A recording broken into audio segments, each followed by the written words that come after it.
Hello friends, आपकी study में आपका स्वागत है। हम लोग पिछले क्लास में परसेंटेज ख़त्म किए थे। आज हम लोग हैं रेशियो प्रोपोर्शन देखेंगे। आज के क्लास में रेशियो का बेसिक कॉन्सेप्ट्स देखेंगे और 2 क्लास में रेशियो देखेंगे, उसके बाद प्रोपोर्शन देखेंगे। रेशियो और परसेंटेज जिसका बहुत अच्छा होता है उसका मैथ्स जो होता है उसका कैलकुलेशन बहुत स्ट्रांग हो जाता है, जिसका इस दोनों पे बहुत कमांड होता है। कहने का मतलब है कि अगर आप रेशियो और परसेंटेज पे कमांड बनाते हैं तो आपका कैलकुलेशन बहुत फास्ट हो जाता है। रेशियो और परसेंटेज से डायरेक्टली क्वेश्चन नहीं पूछा जाता है, अप्लाइड रहता है। खास करके डीआई में रेशियो का बहुत ज़्यादा यूज होता है। तो इस पे पकड़ बनाने के लिए आपको इसका बेसिक प्रॉपर्टीज और इसके बारे में जानना बहुत ज़रूरी है। तो आइए आज हम लोग देखेंगे, रेशियो से स्टार्ट करेंगे। रेशियो को अनुपात बोलते हैं, ठीक है।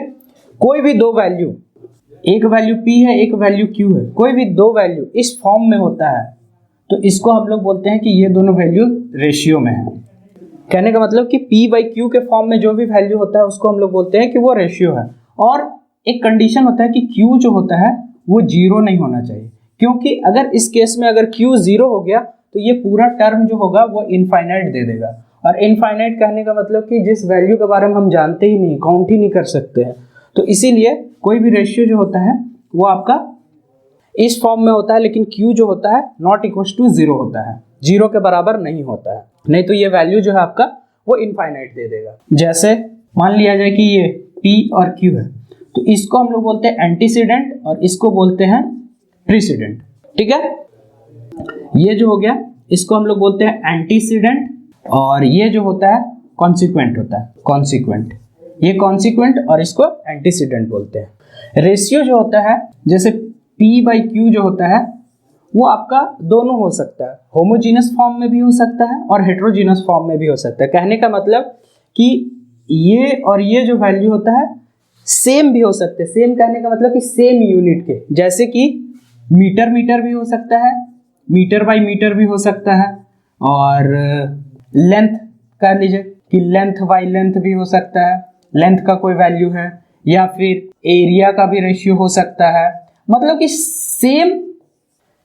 होमोजेनस का मतलब होता है कि जिसका जो है P और Q जो है दोनों जो है सेम यूनिट का हो। तो इस ऐसे जो फॉर्म होते हैं रेशियो के, जो ऐसे फॉर्म होते हैं वो यूनिटलेस होते हैं। क्योंकि आप अगर देखिए तो अगर मीटर बाय मीटर हुआ तो ये कट जाएगा, तो ये आपका क्या हो जाएगा कि यूनिटलेस हो जाते हैं। लेकिन हेट्रोजीनस में क्या होता है, जैसे कि मान लीजिए स्पीड जो होता है वो आपका क्या होता है, डिस्टेंस बाय टाइम होता है। कहने का मतलब कि स्पीड जो होता है वो आपका क्या हो जाता है, मीटर पर सेकंड में। मतलब कि ये भी तो आपका रेशियो है, लेकिन ये एक अलग फॉर्म में है और ये एक अलग फॉर्म में है।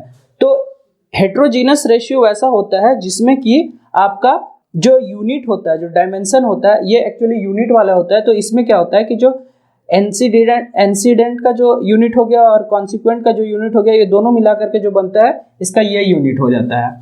अब जैसे कि रेशियो को हम लोग परसेंटेज में भी कन्वर्ट कर सकते हैं। सपोज मान लिया जाए कि ये कोई रेशियो दिया हुआ 4/5, तो अगर रेशियो को परसेंटेज में कन्वर्ट करना है तो कुछ नहीं करेंगे, इसको जो है 100 से मल्टीप्लाई कर देंगे तो ये आपका आ जाएगा 80%। ये परसेंटेज में कन्वर्ट हो गया।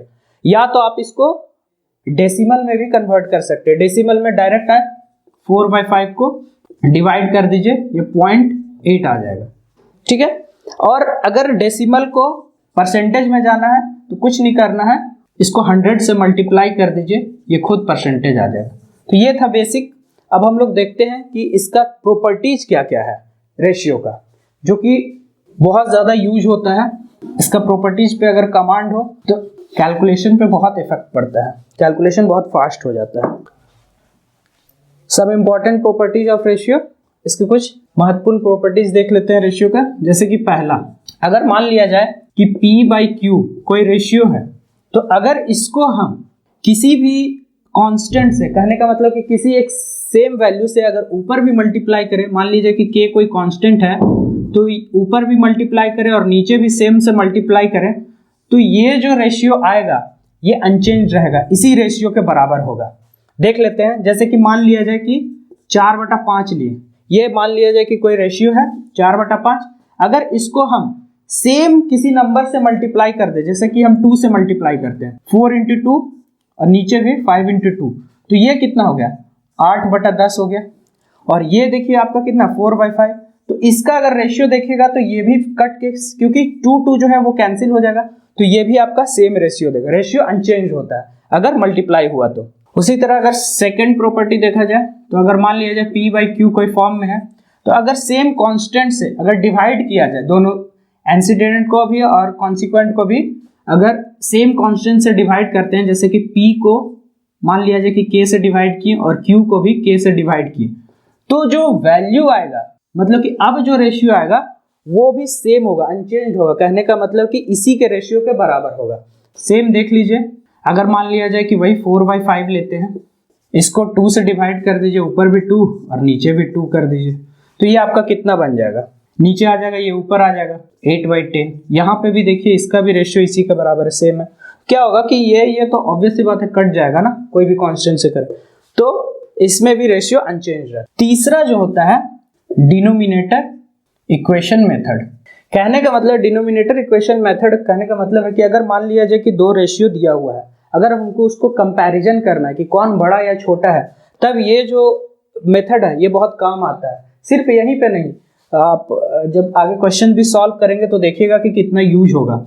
जैसे कि मान लिया जाए कि दे दिया 4/5 2/3 ले लेते हैं, तो अगर ये दो रेशियो दिया हुआ है, इस दो रेशियो में हमको कंपैरिजन करना है कि कौन बड़ा है कौन छोटा है, तो ये तो छोटा है, तो आप यहाँ से देख सकते हैं कि ये जो आपका है 66 मतलब 0.66 हो गया, और ये जो हो गया 0.8 हो गया, तो ये बड़ा हुआ।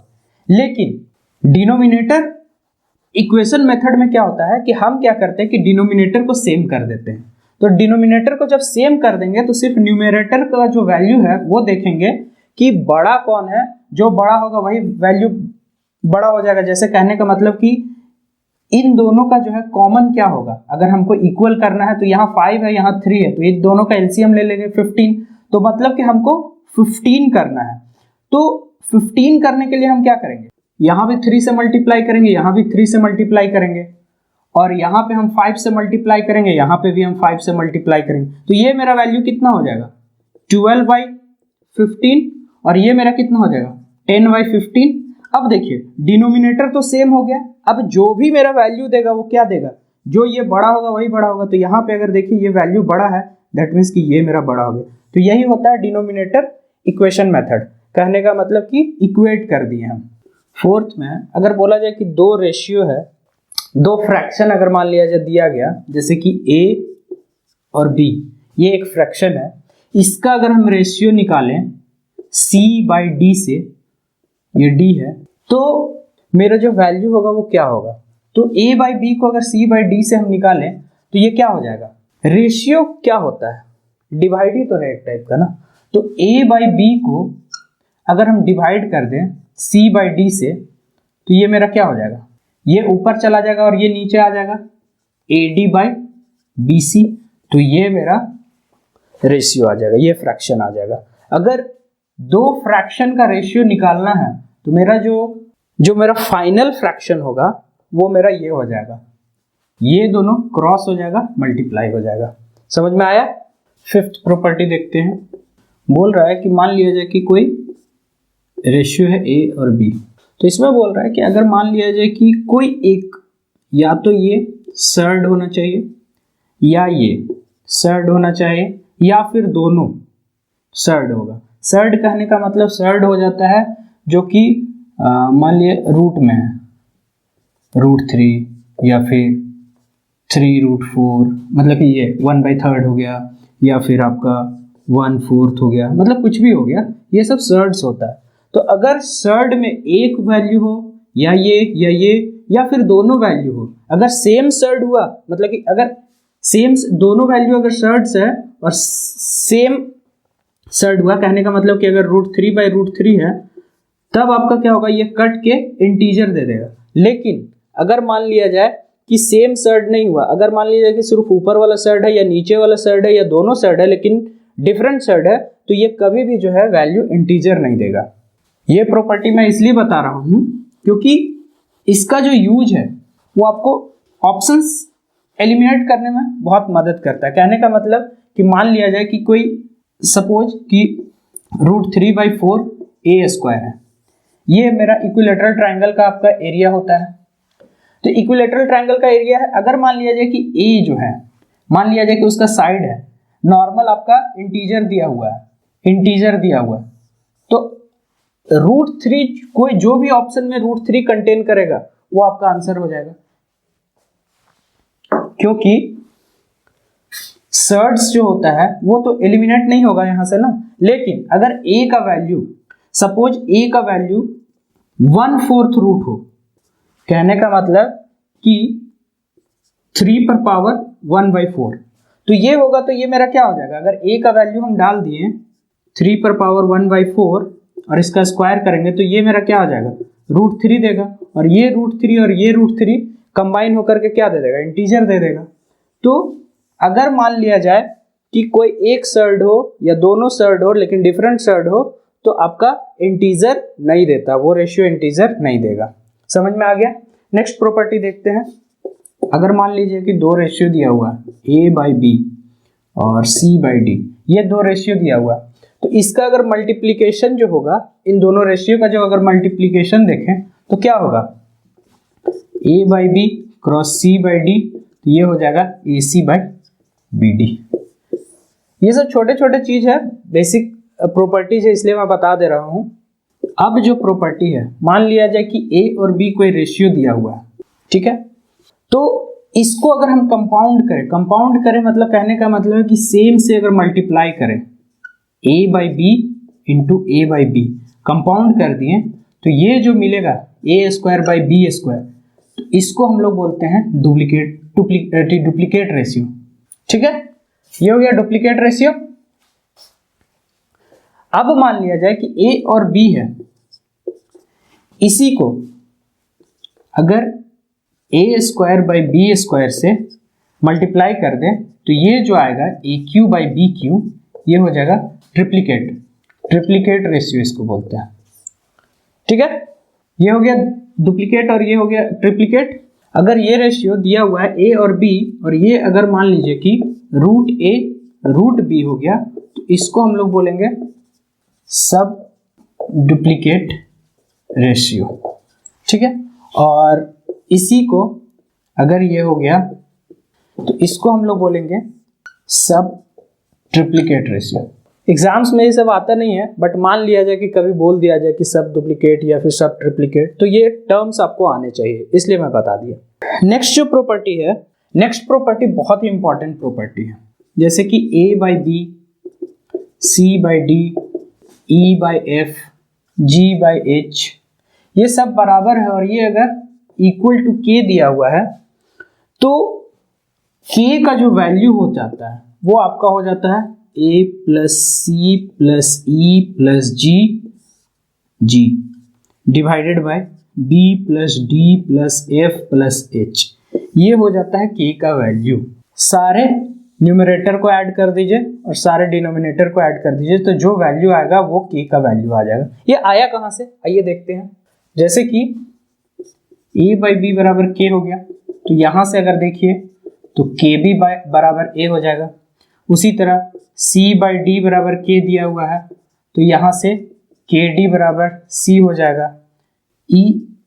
f बराबर k दिया हुआ है, तो kf बराबर e हो जाएगा, और g/h दिया हुआ है, तो kh बराबर g हो जाएगा।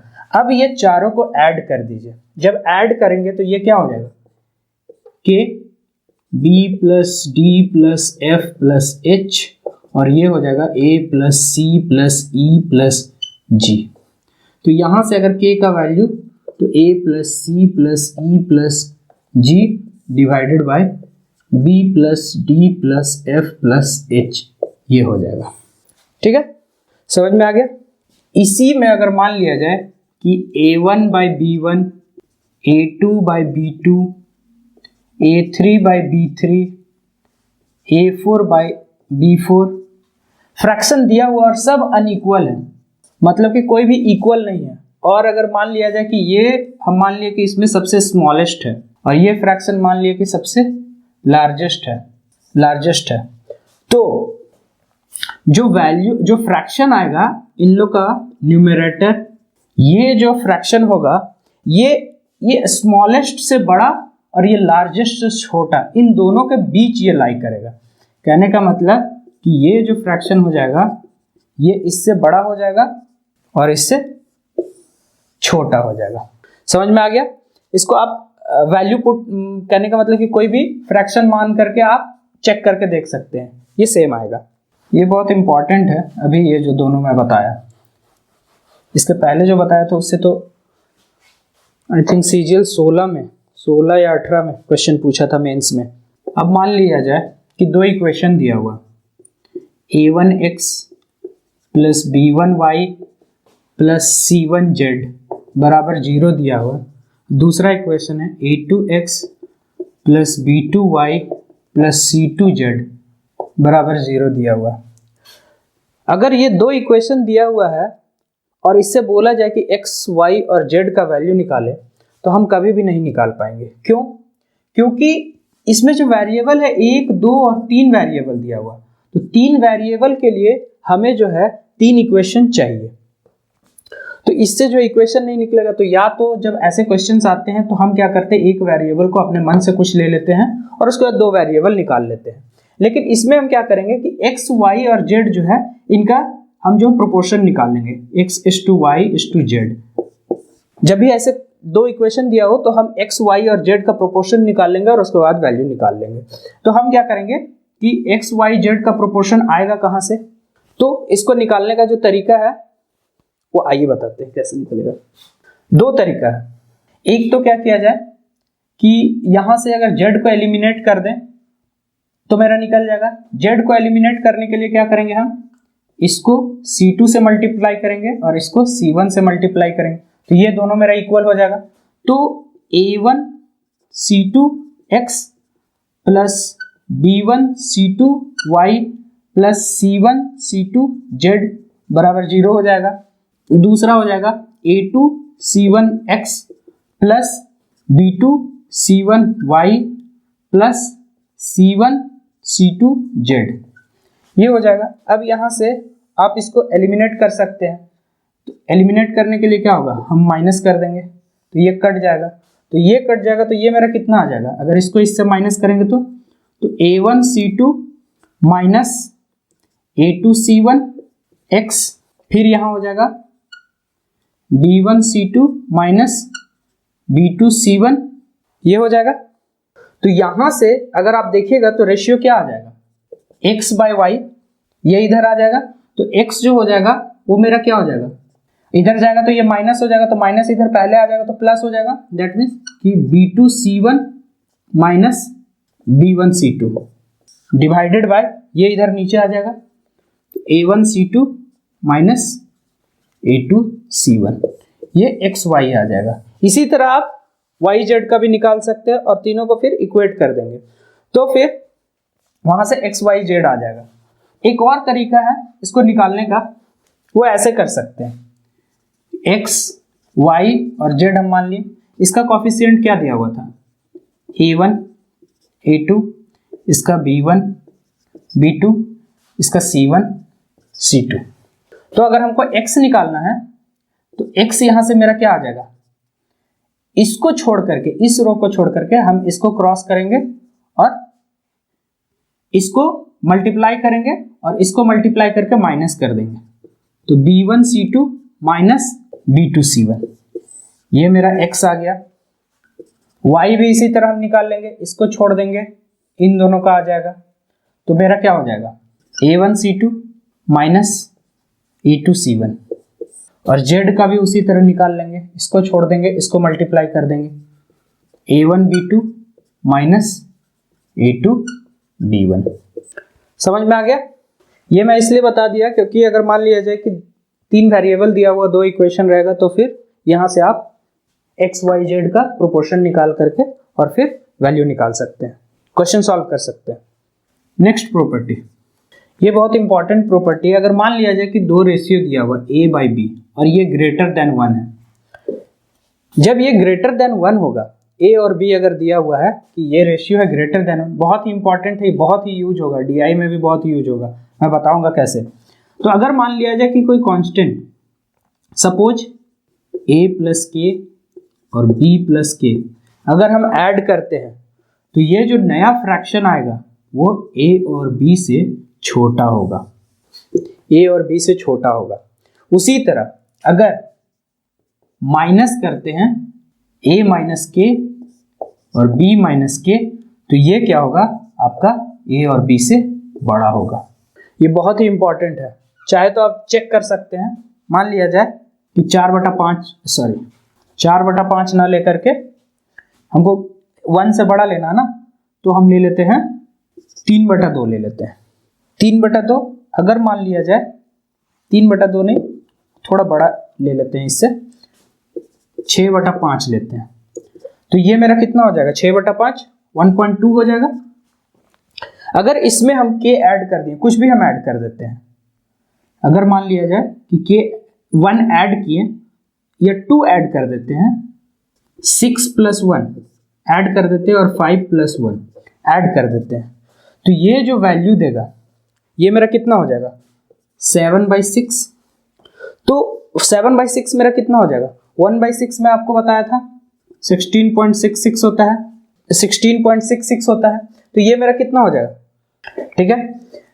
तो ये 7/6 हो गया, तो 7/6 क्या हो जाएगा 1 + 1/6 हुआ, तो ये कितना हो जाएगा 1 + 16.66, ये तो परसेंटेज हो जाता है 6%, दैट इज ये आपका हो जाएगा 1/6 का सिर्फ अगर डेसिमल वैल्यू निकाले तो 0.166 होता है, तो ये मेरा कितना हो जाएगा 1.166।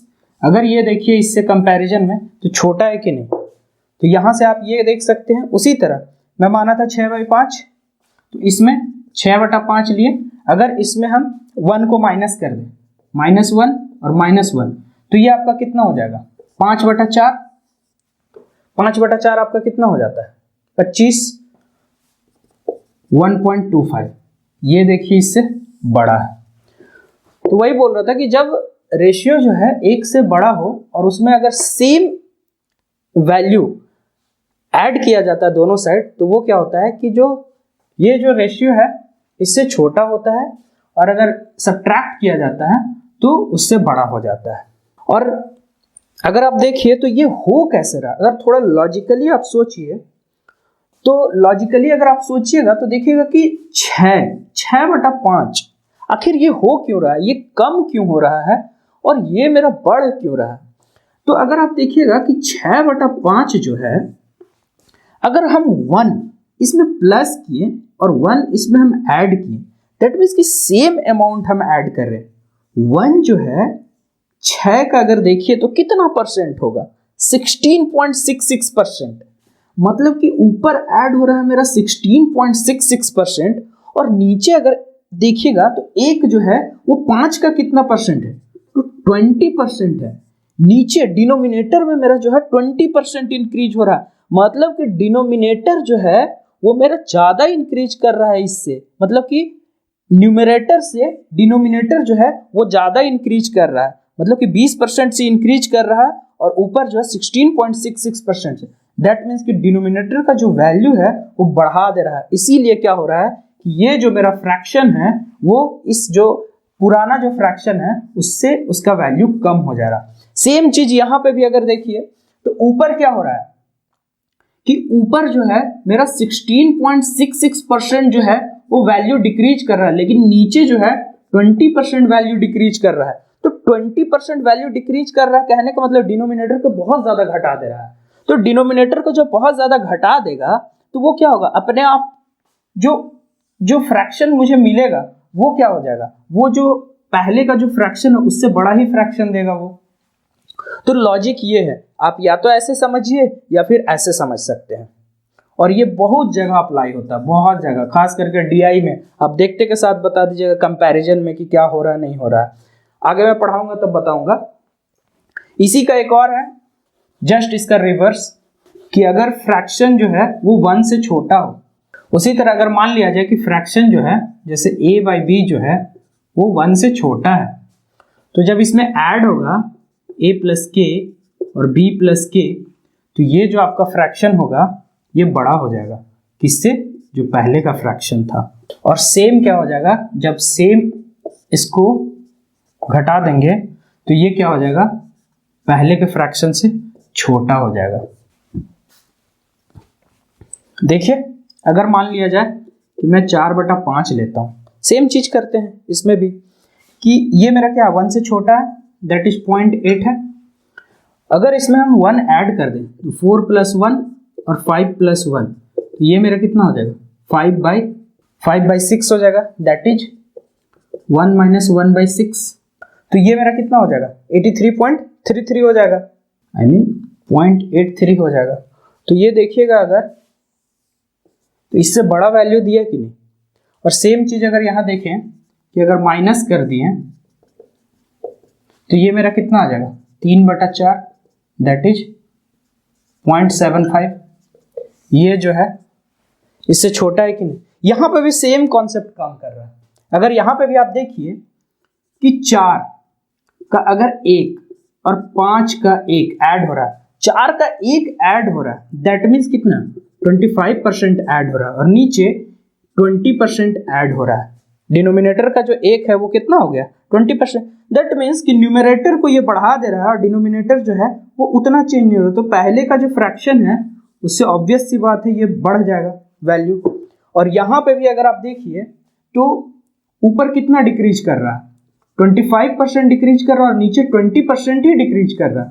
दैट मीन्स कि आपका जो वैल्यू है न्यूमरेटर जो है वो बहुत ज्यादा डिक्रीज कर जा रहा है 25% से, और डिनोमिनेटर मतलब कि बढ़ जा रहा है, कम डिक्रीज कर रहा है, जिसके वजह से कि फ्रैक्शन को जो है वो छोटा कर दे रहा है पहले के फ्रैक्शन से। समझ में आ गया। ये बहुत ही इंपॉर्टेंट कॉन्सेप्ट है, इसको अच्छे से समझ लीजिए। लास्ट प्रॉपर्टी मैं बताता हूं कि अगर मान लिया जाए कि कोई फ्रैक्शन है 20/30, तो अगर इसमें डिफरेंट न्यूमरेटर में डिफरेंट नंबर और डिनोमिनेटर में अगर मैं डिफरेंट नंबर ऐड करता हूं या सब्ट्रैक्ट करता हूं, लेकिन उन दोनों नंबर का जो रेशियो है इसी रेशियो के बराबर है, तो जो मुझे फ्रैक्शन मिलेगा वो फ्रैक्शन का भी रेशियो सेम होगा। कहने का मतलब कि अगर मान लिया जाए कि 20 + 2 किया और 30 + 3 किया, तो ये मेरा कितना हो गया 22/33, दैट इज ये भी मेरा 2/3 रेशियो दिया और ये भी 2/3। कहने का मतलब कि हम ऊपर जो है ये 2 ऐड कर रहे हैं, नीचे 3 ऐड कर रहे हैं, तो ये दोनों डिफरेंट नंबर है, लेकिन ये जो 2 और 3 जो हम ऐड कर रहे हैं, तो इसका अगर रेशियो देखें तो इसी के रेशियो के बराबर है। तो जब भी कोई रेशियो दिया हुआ है और उस रेशियो में कोई अगर हम नंबर ऐड करते हैं न्यूमरेटर और डिनोमिनेटर में, और उसका रेशियो भी अगर वो पुराने वाले रेशियो के सेम हो, तो जो नया रेशियो आएगा वो भी आपका पुराने वाले रेशियो के ही बराबर होगा। समझ में आया। जैसे कि 20/30 में मैं 2 और 3 ऐड कर दिया, 2 और 3 क्या है 2/3, अगर देखें तो सेम रेशियो है कि नहीं। तो ये जो मुझे मिलेगा ये भी सेम रेशियो का होगा, इसी के बराबर होगा। तो ये कॉन्सेप्ट था। इसी में आपका अभी जो मैं पहले बताया था, दैट इज यहां से आप कह सकते हैं कि a/b जो है, a/b जो होगा वो a + c/b + d के बराबर होगा। कब बराबर होगा, कब बराबर होगा, जब a/b = c/d होगा। समझ में आया। मैं बताया कि जैसे कि ये 20/30 है, तो ये मेरा क्या हो गया, ये रेशियो हो गया, इसमें मैं 2 ऐड किया, 20 + 2 और 30 + 3, तो ये दोनों बराबर है। देखिए कब बराबर है, जब 20/30 बराबर ये और ये 2/3 है, तो वो सेम चीज है यहाँ पे। समझ में आ गया। इसको ऐसे रिप्रेजेंट करेंगे।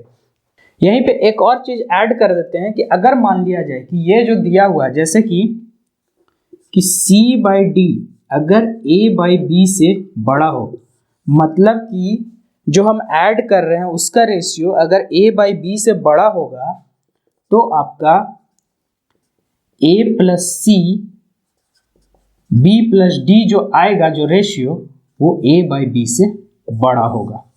और सेम चीज यहाँ पे अगर c बाई डी जो है उसका रेशियो a बाई बी से छोटा होगा तो a प्लस सी और b प्लस डी जो होगा वो a बाई बी से छोटा होगा। समझ में आ गया? सेम चीज यहां से की है कि अगर मान लिया जाए कि रेशियो बराबर है तो आपको सेम रेशियो दे रहा है, लेकिन अगर ये इंक्रीज हो रहा है, इससे ज्यादा दे रहा है, तो इससे ज्यादा अगर हो रहा है, इससे ज्यादा अगर हो रहा है इस रेशियो से, तो ऑब्वियस सी बात है कि जो आएगा नया रेशियो आएगा ऐड करने पे वो इससे तो बढ़ा ही देगा ना, बढ़ा देगा, क्योंकि ये रेशियो बड़ा है। उसी तरह यहाँ पे भी अगर रेशियो जो हम ऐड कर रहे हैं वो अगर छोटा हुआ उस रेशियो से, तो जब वो ऐड होगा तो वो क्या होगा कि जो पहले का रेशियो था उससे तो घट ही जाएगा वैल्यू ना, क्योंकि छोटा है, छोटा चीज ऐड हो रहा है उसमें। समझ में आ गया? तो ये जो लास्ट का मैं 2-3 प्रॉपर्टी बताया वो बहुत ही इंपॉर्टेंट है। तो मैं आई होप, मुझे लगता है कि इतना आपको समझ में आया होगा। अगर नहीं तो फिर आप लोग कमेंट कीजिएगा, मैं फिर आपको अच्छे से और इसको क्लियर करने का कोशिश करूंगा। सो आज का क्लास यहीं पे ख़त्म करता हूँ। Thank you. नेक्स्ट क्लास में हम लोग देखेंगे इसका मैथमेटिकल एक्सप्रेशन वगैरह रेशियो का, उसमें भी मैं कुछ छोटे छोटे चीज़ आपको बताऊंगा जो कि आगे बहुत हेल्पफुल होगा। So thanks.